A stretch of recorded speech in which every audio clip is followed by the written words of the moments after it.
In Emily Nicholson's email of June 17th, 2024 to Minister Jolie's Chief of Staff, she states, both CNG HOM, that's Mr. Clark, and staff have been instrumental throughout this process, with the HOM, Mr. Clark, providing the green light for the selection of the new residents.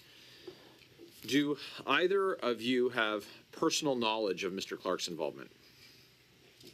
I don't have knowledge of his involvement, but no. Have you spoken to Mr. Clark about this matter? No. So who relayed to you the information about this process?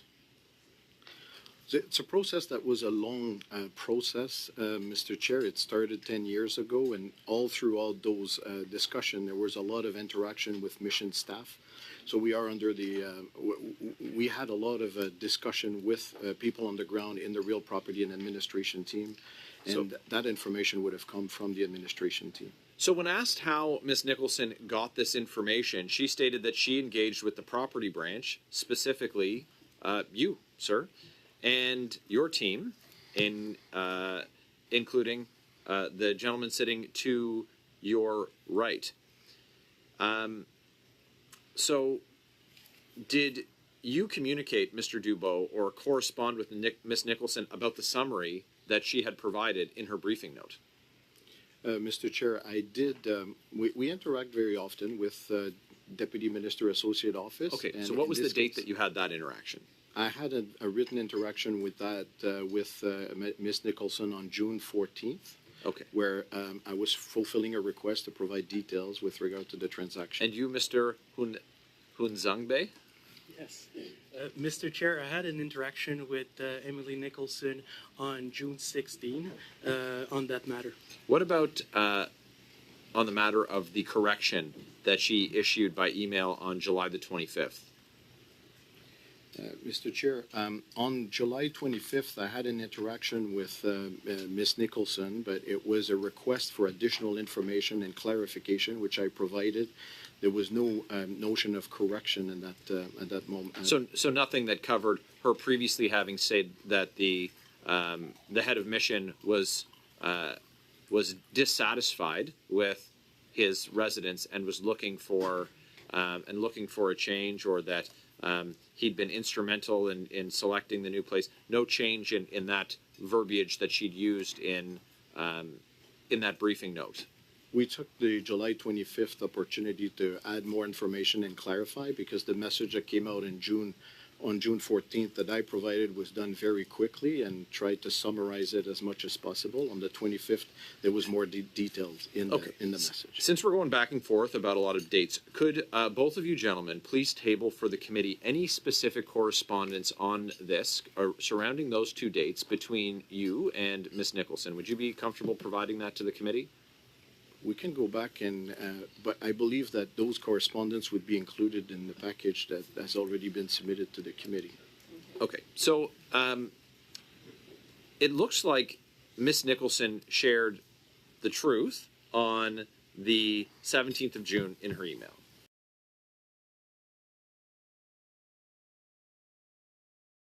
And then there was interaction with the minister's office, and then this committee sent for Mr. Clark as part of our investigation, and then she issued a correction, and then her story changed from the truth to what she offered later, and that the chronology, the path, appears like that direction came from the property branch. So, gentlemen, you're the subject matter experts.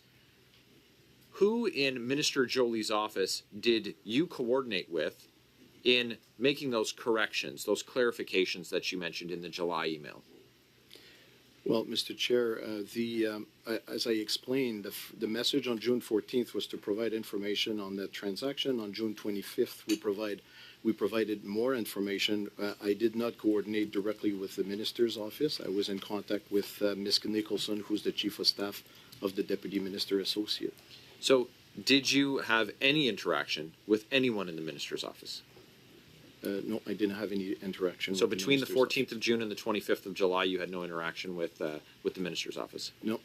So in the original summary that you said you provided to Ms. Nicholson, your summary said that Mr. Clark was instrumental. That was the information that you provided to her, and that it was issued hastily, or that was something that she surmised on her own. That information is not contained in what I provided. Okay, so where would she glean that information from? She described herself as merely air traffic control. She was just taking bits of information out of the air and landing them on a piece of paper. So if not from you, who is you're the responsible individual, the subject matter expert, then where would she have got that? Well, Mr. Chair, I think Ms. Nicholson has testified on it to say that it was a misstatement that she had put in her email, and then she expressed her intent that was to basically convey that the head of mission was aware of the situation. Sir, she said that you provided her with the summary. I provided Ms. Nicholson with a summary of the transaction, and there was no mention of Mr. Clark being instrumental.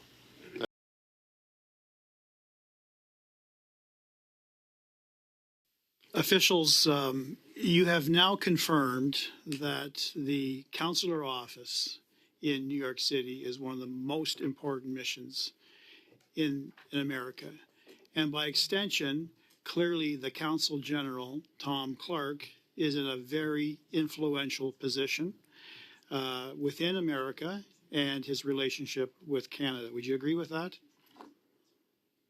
The mission in New York is one of the largest mission and most important one we have. And Tom Clark himself carries a lot of weight.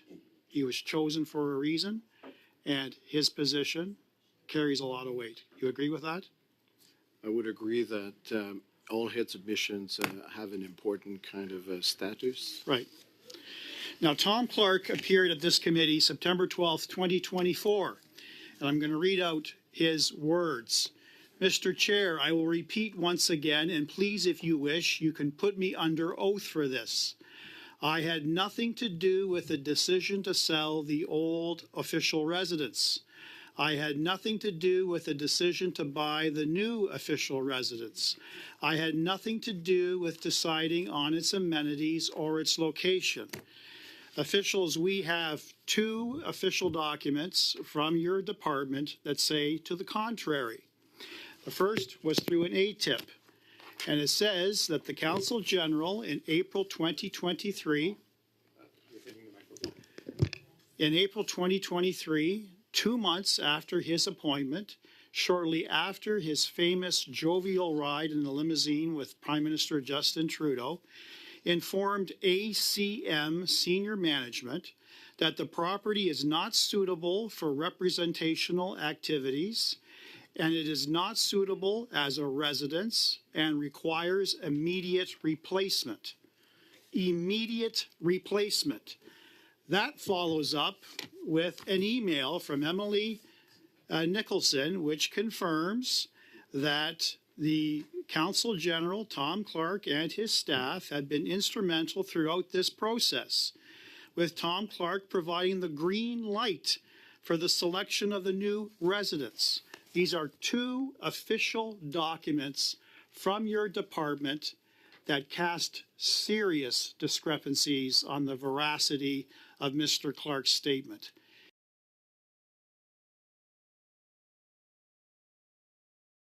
It's time for you to stop running cover for Tom Clark and to confirm, as you've already confirmed, that you've been in regular contact with his office, that he indeed was instrumental. He asked for an immediate replacement. So both versions of the truth can't be right at the same time.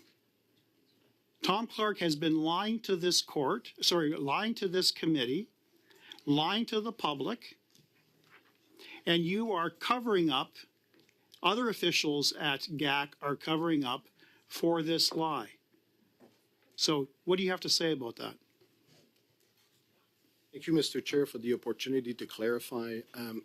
One comment that is being referred in terms of Mr. Clark, what Mr. Clark would have said is like third-hand information that would have been reported by his team to the project team that have made. Well, let's talk about that.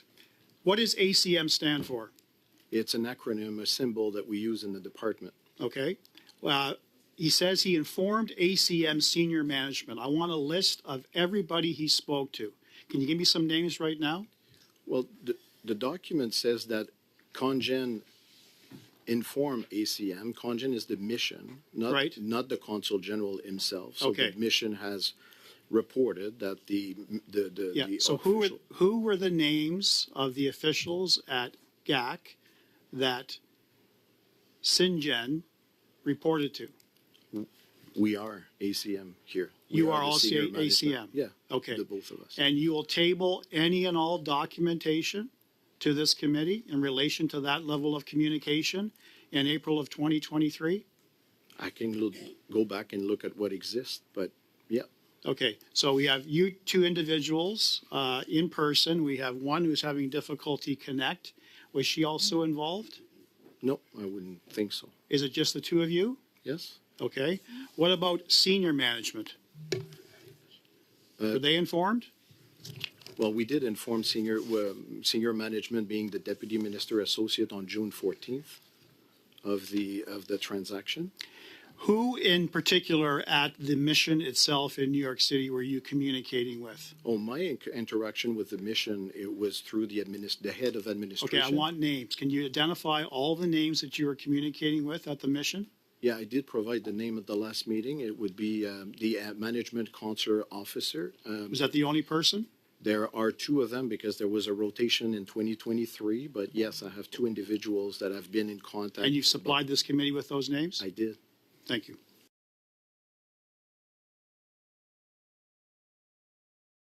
When the Consul General, Tom Clark, was exposed as a liar in relation to the documents that this committee received, he wrote a letter to this committee. He said all his comments to GAC officials, meaning the two of you gentlemen, were only made in passing. And I think we can all agree as to what that term of art means, in passing. If I say this meeting went well, that would be a comment in passing. If this meeting didn't go well, that would be a comment in passing. But when Tom Clark, the head of this most important mission in the United States, calls for an immediate replacement of the old residence, if that came from his officials, they certainly wouldn't be doing that without his authorization. Would you agree with that? I wouldn't be able to comment on this. Well, of course. The Because bottom line is he is the head of the mission. Someone 5 or 6 or 10 layers below him is not going to make a decision to GAC that says, in my view, this official residence is no longer suitable. We need an immediate replacement. That comes from the top and it's filtered down. That was a direction made by Tom Clark. He influenced GAC in making this decision. Isn't that correct? He was instrumental. He gave the green light. He has lied to this committee. Do you agree that he has lied to this committee? To my knowledge, he didn't lie to the committee. To my knowledge, I received a comment that has been referred to from his staff to our project management team. It's been written. You in the think the document. words, we need an immediate replacement of this extravagant penthouse in New York City, you think that was made just a comment in passing? Like, how's the weather today? What are you doing for the weekend? It's a direction. Do you believe that's a direction? An immediate replacement. I want a new residence. This old residence is not suitable for me. That's a direction. Do you agree? Mr. Clark didn't mention that to me. Thank you. I cede my time to Ms. Guzzi. Thank you. Thank you very much. Are head of chancery and head of administration the same currently at CNGNY? Yes. Yeah, the management consular officer is the head of Excellent. administration. I mentioned head of administration Perfect. for simplicity. Thank you so much, Messi. Who were the heads of property under Mr. Bott and Mr. Vistra, please? The head of? Heads of property. Oh, that would report to them? Correct. I wouldn't know their name. Okay, could you please find out the information and get that to the committee, please? I can look it up. Yes. Thank you.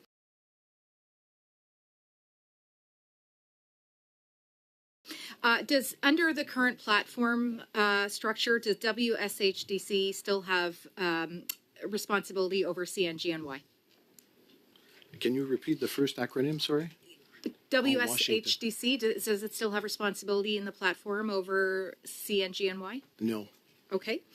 That's interesting. That's changed. In your opinion, because when I left the platform, Washington still had responsibility over CNGNY. In your opinion, as an employee at a mission, would you do anything you possibly could to fulfill the request of the head of mission? Well, if you're at the mission, you try to do what is best for the operations of the mission, which includes the head of mission being able to deliver what he needs to deliver. Certainly. And would you say that the head of mission has the final say in terms of decision making regarding the mission? Regarding the mission operations, the head of mission has the authority. And thank you for that. And Mr. Chair, I will say to Canadians who are watching, I was at Global Affairs Canada for close to a decade and a half. I served in missions abroad, and I can tell you that the head of mission has the final say on all of decisions. You, as an employee in the mission, will do whatever you possibly can to fulfill the will of the head of mission. If the head of mission wants an event, you will do whatever you can to create that event for that head of mission. If the head of mission wants a relationship built, you will do whatever you can to create that relationship for the head of mission. If the head of mission in this case wants a new property, you will do whatever you can in an attempt to get that head of mission the new property. So you said yourself the mission informed you. Unfortunately, it seems to be you continue to run cover for Mr. Clark. So I will ask you one final time. Did Tom Clark lie to this committee? No, Tom Clark didn't lie to this committee. This decision was made independently by headquarters, and he didn't have influence on it. Thank you. Thanks very much. Mr.